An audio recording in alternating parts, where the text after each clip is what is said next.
Hello everyone, welcome to my YouTube channel. My name is Harjeet Kaur. हम discuss कर रहे थे Indian polity which is important for UPSC pre cum mains. PDF की बात करें तो इसकी पीडीएफ आपको मेरे टेलीग्राम चैनल पर मिल जाएगी, जिसका लिंक इसी वीडियो के डिस्क्रिप्शन में दिया हुआ है।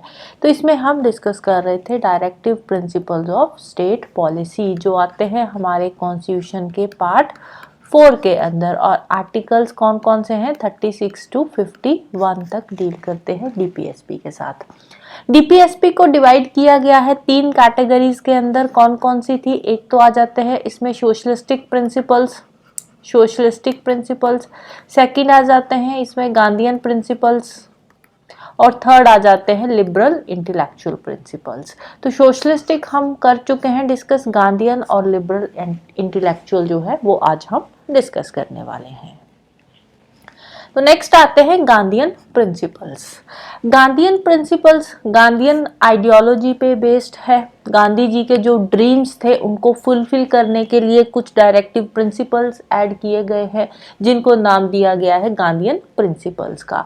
और ये जो प्रिंसिपल्स है ये गांधी जी के आइडियाज पे बेस्ड है, तो इसीलिए इनको नाम दिया गया है गांधीयन प्रिंसिपल्स। जिसमें सबसे पहले आता है हमारा आर्टिकल 40।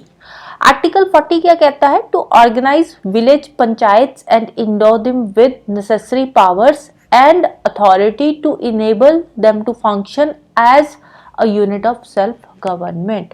गांधी जी ने यहाँ पे बात करी थी विलेज पंचायत ऑर्गेनाइज करने की, कि जो गांधी जी थे वो जो ग्रास रूट लेवल है वहां से डेवलपमेंट की बात करते थे। वो बात करते थे कि ग्रास रूट लेवल से डेवलपमेंट होनी चाहिए। तो ग्रास रूट लेवल कौन सा हो गया? Village level. तो विलेज लेवल पे उन्होंने बोला कि विलेज लेवल पे भी जो है एक जो विलेज लेवल पे गवर्नमेंट होनी चाहिए, एक सेल्फ गवर्नमेंट होनी चाहिए। तो उसके लिए क्या इन्होंने सुजेशन दिया था? विलेज पंचायत का सुजेशन दिया था। तो जिसके लिए बाद में पंचायती राज इंस्टीट्यूशंस भी बनाई गई थी, और पीआरआई का चैप्टर अलग से यहाँ पे दे रखा है, जिसको हम डिटेल में डिस्कस करेंगे। राइट, तो आर्टिकल 40 में क्या है? To organise village panchayats. Next है आर्टिकल 43 बात करता है to promote cottage industries. Grass root level की बात कर रहे थे गांधी जी, तो कॉटेज इंडस्ट्रीज की बात करें तो उसमें जो ग्रास रूट लेवल पे इंडस्ट्री आती है दैट इज कॉटेज इंडस्ट्री। तो इन्होंने कॉटेज इंडस्ट्रीज को प्रमोट करने की बात करी है, to promote cottage industries on an individual और cooperative basis in rural areas. Next है आर्टिकल 43, जिसको बाद में ऐड किया गया था 2011 के अंदर। क्या कहता है? To promote voluntary formation, autonomous functioning, democratic control and professional management of cooperative societies. तो इसमें बेसिकली बात करी गई है कोऑपरेटिव सोसाइटीज फॉर्म करने की, और 2011 के अंदर ही कोऑपरेटिव सोसाइटीज को फंडामेंटल राइट्स में भी ऐड किया गया था, right to form cooperative societies. Next आता है आर्टिकल 46 क्या कहता है? To promote the educational and economic interests of SC, ST and other weaker sections of the society and to protect them from social injustice and exploitation.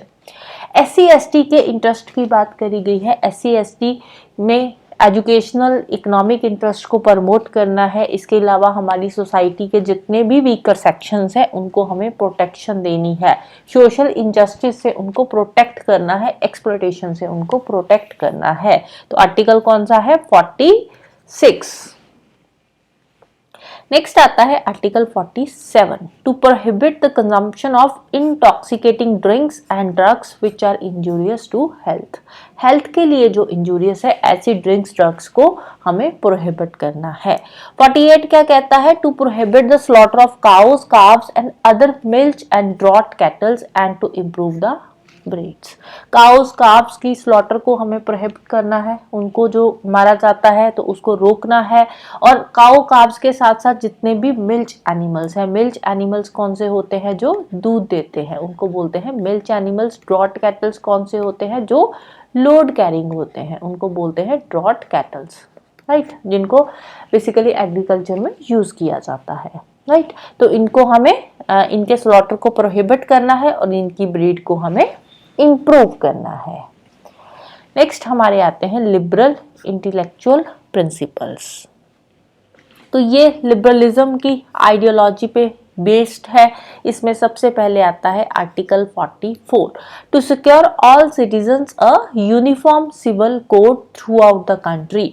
Uniform civil code means सबके लिए same ही rule होना चाहिए, right. तो इसमें civil code की बात है, एक बात ध्यान में रखनी है, यूनिफॉर्म सिविल कोड की बात करी गई है, क्रिमिनल कोड नहीं है, क्योंकि क्रिमिनल कोड जो है वो ऑलरेडी यूनिफॉर्म ही है, पूरे इंडिया में सेम ही है क्रिमिनल कोड। लेकिन यहाँ पे बात करी गई है सिविल कोड की। सिविल कोड में क्या आ जाता है, लाइक मैरिज हो गया, राइट, डाइवोर्स हो गया, तो ये चीजें किसमें आ जाती है, सिविल कोड के अंदर आ जाती है। कि जैसे मैरिज का रूल है तो through out the country same होना चाहिए, रजिस्टर्ड मैरिज होनी चाहिए। ऐसे नहीं है कि हमारे मैरिज 3 बार कबूल करने से हो रही है या 7 फेरे लेने से या 4 फेरे लेने से हो रही है, तो ऐसा नहीं है, पूरे इंडिया में सेम ही यूनिफॉर्म सिविल कोड होना चाहिए, राइट। तो यूनिफॉर्म सिविल कोड को फिलहाल के लिए एक ही स्टेट ने इंप्लीमेंट किया है आफ्टर इंडिपेंडेंस। कौन सी स्टेट है, उत्तराखंड ने इंप्लीमेंट किया है फिलहाल के लिए, राइट, आफ्टर इंडिपेंडेंस। नेक्स्ट है article 45, to provide early childhood care and education for all the children until they complete the age of 6 years। अब देखो जो आर्टिकल 45 है इसमें चेंजेस हुई है। सबसे पहले जो आर्टिकल 45 था वो बात करता था एजुकेशन की 6 to 14 ईयर्स तक, एलिमेंट्री एजुकेशन की बात करता था। अब ये जो 6 to 14 ईयर्स वाला था पहले प्रोविजन, इसको इम्प्लीमेंट कर दिया गया और इसको बना दिया गया fundamental right under article 21A। तो अब 45 में क्या है, अब 45 में बात करी गई है अर्ली चाइल्डहुड केयर की बिफोर 6 years तक, राइट। 6 साल से पहले, जब तक वो 6 साल का बच्चा नहीं हो जाता तब तक early childhood care and education की बात करी गई है आर्टिकल 45 के अंदर। नेक्स्ट आता है article 48, to organise agriculture and animal husbandry on modern and scientific lines. Agriculture animal husbandry को मॉडर्न बनाना है, उसमें साइंटिफिक मेथड्स लेकर आने हैं, जैसे हाइब्रिड सीड्स हम ला ही रहे हैं। इसके अलावा मॉडर्न मेथड्स जैसे मशीनरी यूज़ कर रहे हैं आजकल, हार्वेस्टिंग के लिए भी, सोइंग के लिए भी। तो एग्रीकल्चर एंड एनिमल हस्बेंड्री को जो है साइंटिफिक मेथड से करना है।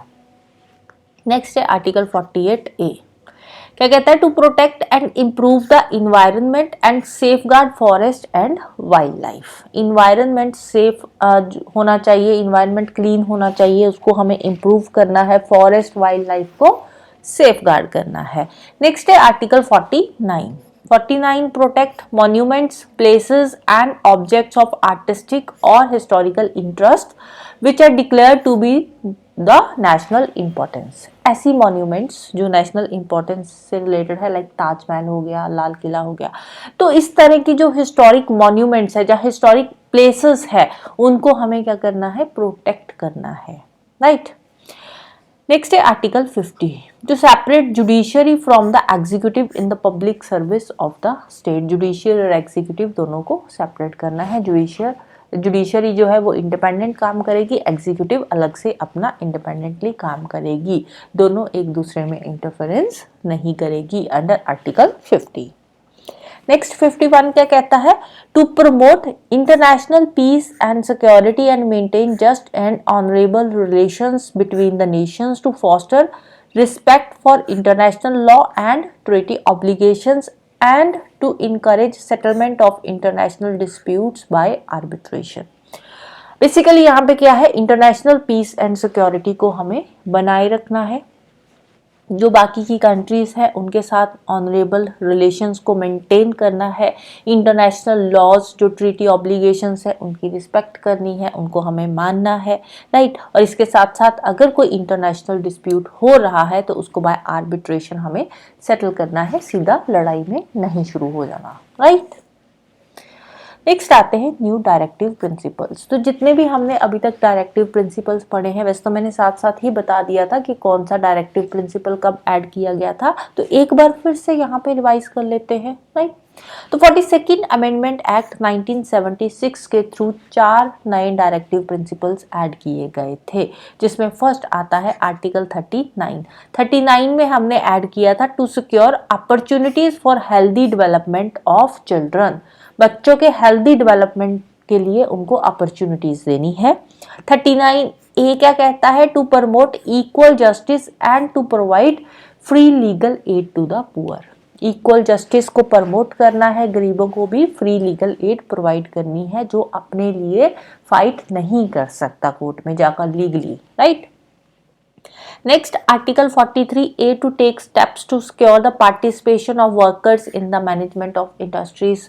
वर्कर्स की पार्टिसिपेशन को सिक्योर करना है in the management of industries.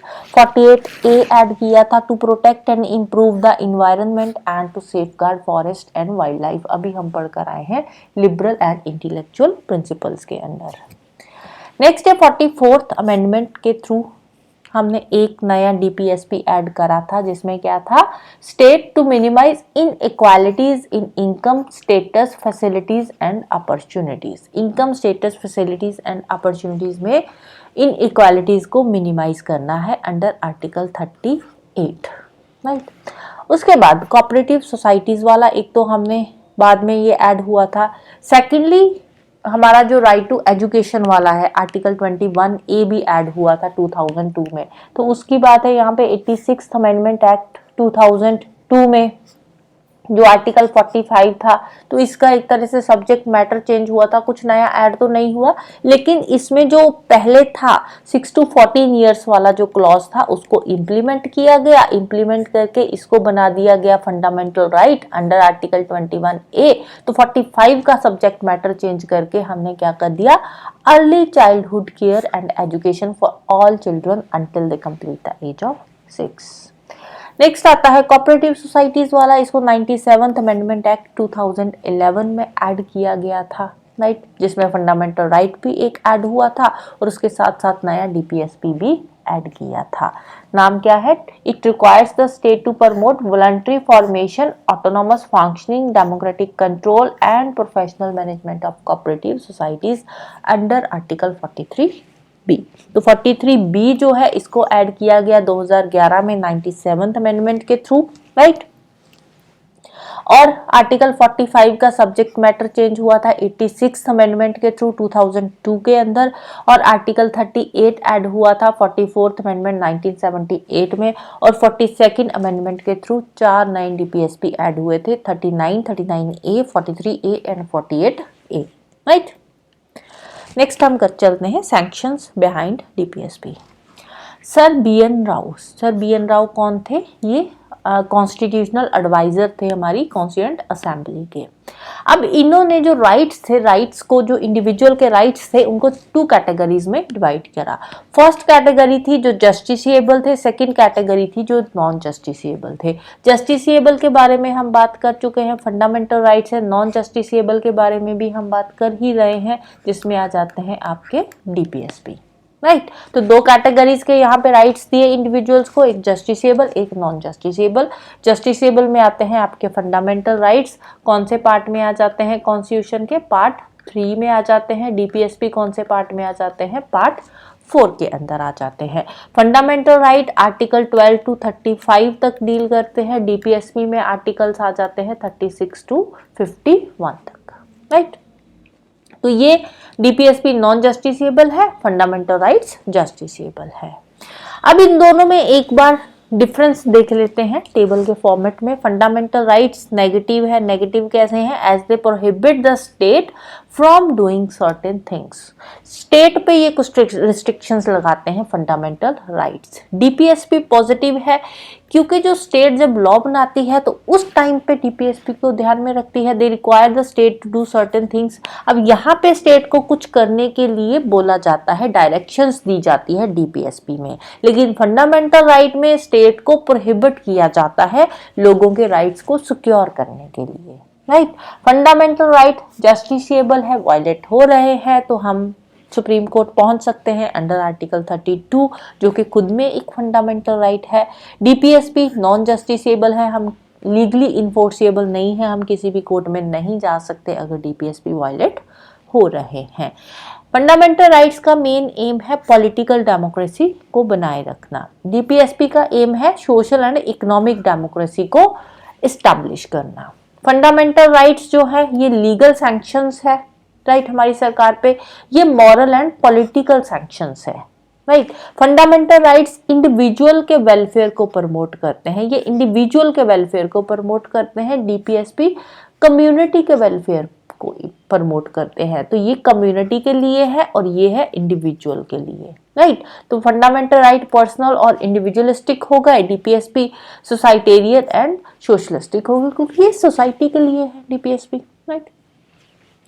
Fundamental rights they do not require any legislation for their implementation, क्योंकि ये ऑलरेडी इन्फोर्स्ड है फंडामेंटल राइट्स, तो इम्प्लीमेंट करने की तो जरूरत नहीं है। लेकिन डीपीएसपी के लिए लेजिस्लेशन की जरूरत है इम्प्लीमेंट करने के लिए, ये ऑटोमेटिकली इन्फोर्स्ड नहीं है। फंडामेंटल राइट्स के अंदर the courts are bound to declare a law violative of any fundamental rights as unconstitutional and invalid. कोई भी ऐसा लॉ कल को बनता है जो हमारे फंडामेंटल राइट्स को वायलेट कर रहा है, तो उस लॉ को अनकॉन्स्टिट्यूशनल इनवैलिड डिक्लेयर कर सकती है कोर्ट्स। लेकिन डीपीएसपी के केस में ऐसा नहीं होता। कोर्ट किसी भी लॉ को ये बोलकर अनकॉन्स्टिट्यूशनल डिक्लेयर नहीं कर सकती कि ये डीपीएसपी को वायलेट कर रहा है। हाँ, किसी भी लॉ की वैलिडिटी को देखने के लिए जो कोर्ट है वो डीपीएसपी को जो है इफेक्ट में लाती है, राइट। अब डीपीएसपी ऑल्दो अगर हम बात करें तो डीपीएसपी जो है ये नॉन जस्टिसेबल है, लेकिन आर्टिकल 37 क्या कहता है, डीपीएसपी का ही आर्टिकल 37 क्या कहता है कि these principles are fundamental in the governance of the country and it shall be the duty of the state to apply these principles in making laws. 37 क्या कहता है कि ऑल्दो जो डीपीएसपी है वो नॉन जस्टिसेबल है, लेकिन हमारी कंट्री की गवर्नेंस के लिए ये जो प्रिंसिपल है ये फंडामेंटल है। ये स्टेट की ड्यूटी बनती है कि जब वो लॉ बना रही है तो इन प्रिंसिपल्स को अप्लाई करे, राइट। तो ये क्या है जो डीपीएसपी है, ये मॉरल ऑब्लिगेशंस है स्टेट अथॉरिटीज पे, राइट। तो स्टेट अथॉरिटीज की मॉरल ऑब्लिगेशंस है इनको एप्लीकेशन, इनको इम्प्लीमेंट करना, इनको अप्लाई करना, राइट। तो इनके पीछे जो रियल फोर्स है वो कौन सी है, वो है पब्लिक ओपिनियन, पॉलिटिकल फोर्स है, राइट। फिर कुछ व्यू पॉइंट्स आ जाते हैं जैसे कि अलादी कृष्णस्वामी अय्यर, तो ये क्या बोलते हैं पार्ट 4 को, ये बोलते हैं no ministry responsible to the people can afford light heartedly to ignore the provisions in part 4 of the constitution. कोई भी मिनिस्ट्री जो है वो डीपीएसपी को इग्नोर नहीं कर सकती, जो पार्ट 4 में प्रोविजंस दे रखे हैं उनको इग्नोर नहीं कर सकती, क्योंकि ये जब लॉ बना रहे हैं उनकी रिस्पॉन्सिबिलिटी है डीपीएसपी को ध्यान में रखना। Similarly doctor BR Ambedkar ji ने भी सेम सी ही एक स्टेटमेंट दी है, क्या दी है, a government which rest on popular vote can hardly ignore the fundamental rights while shaping it's policy. तो कोई भी गवर्नमेंट जब वो पॉलिसी बना रही है तो वो डीपीएसपी को इग्नोर नहीं कर सकती, right. If any government ignores them it will certainly have to answer for that before the electorate at the election time. अगर कोई गवर्नमेंट डीपीएसपी को इग्नोर कर रही है तो इलेक्शन टाइम पे उनको अपने इलेक्टोरेट्स को, लोगों को जवाब देना पड़ेगा कि हमने डीपीएसपी को इम्प्लीमेंट क्यों नहीं करा, या उसको हमने क्यों नहीं साथ में हम लेकर चले डीपीएसपी को, राइट। अब हमने देखा कि जो डीपीएसपी है वो नॉन जस्टिसेबल है, लीगली नॉन इन्फोर्सिएबल है। क्यों जस्टिसेबल क्यों नहीं बनाए उस टाइम पे जब कॉन्स्टिट्यूशन बन ही रहा था, तो उस टाइम पे इनके भी तो राइट्स दे सकते थे ना कॉन्स्टिट्यूशन मेकर्स, तो इनको नॉन जस्टिसेबल क्यों छोड़ दिया, डायरेक्शंस देकर क्यों छोड़ दिया। अब इसके 3 रीजन है मेन। फर्स्ट क्या है, the country did not possess sufficient financial resources to implement them. जब हमें इंडिपेंडेंस मिली थी तो फाइनेंशियली हम उस टाइम पे इतने स्ट्रांग नहीं थे कि हम इनको इन्फोर्स कर पाते, हम इनको इम्प्लीमेंट कर पाते। अब देखो उस टाइम पे जब इंडिपेंडेंस मिली थी उस टाइम पे अगर हम बात करें राइट टू वर्क की, कि हमें राइट टू वर्क देना है लोगों को, तो इसको इन्फोर्सिएबल बनाना है, तो हमारे पास इतने फाइनेंशियल रिसोर्सेज ही नहीं थे कि हम लोगों का राइट टू वर्क सिक्योर कर पाएँ। हमारे पास इंडस्ट्री नहीं थी, कहाँ से लोगों को काम देते, right? The presence of vast diversity and backwardness in the country would stand in the way of their implementation. Vast diversity थी इंडिया के अंदर, बैकवर्डनेस थी हमारी कंट्री में, राइट? तो वहाँ पे हम अगर बात करते इक्वालिटी की, कि मेन एंड वीमेन को हमें इक्वल करना है, equal pay for equal work की बात करते, तो उस टाइम पे ये सब चीज़ें पॉसिबल नहीं थी. The newly born independent Indian state with its many preoccupations might be crushed under the burden unless it was free to decide the order, time, place and the mode of fulfilling them. अब नई नई उस time पे हमारी जो state थी independent हुई थी, तो उस टाइम पे जो हमारे कॉन्स्टिट्यूशन मेकर्स थे उन्होंने एक बैलेंस्ड अप्रोच यूज़ करी. फंडामेंटल राइट्स दिए, उनको लीगली इन्फोर्सेबल बना दिया, साथ ही साथ स्टेट को कुछ डायरेक्शंस भी दे दी, सो दैट कि एकदम से बहुत ज़्यादा बर्डन ना पड़ जाए, राइट? डायरेक्शंस दी कि जैसे ही टाइम आएगा तो उस टाइम पे इन डायरेक्शंस को इम्प्लीमेंट किया जाएगा, फुलफिल किया जाएगा, राइट?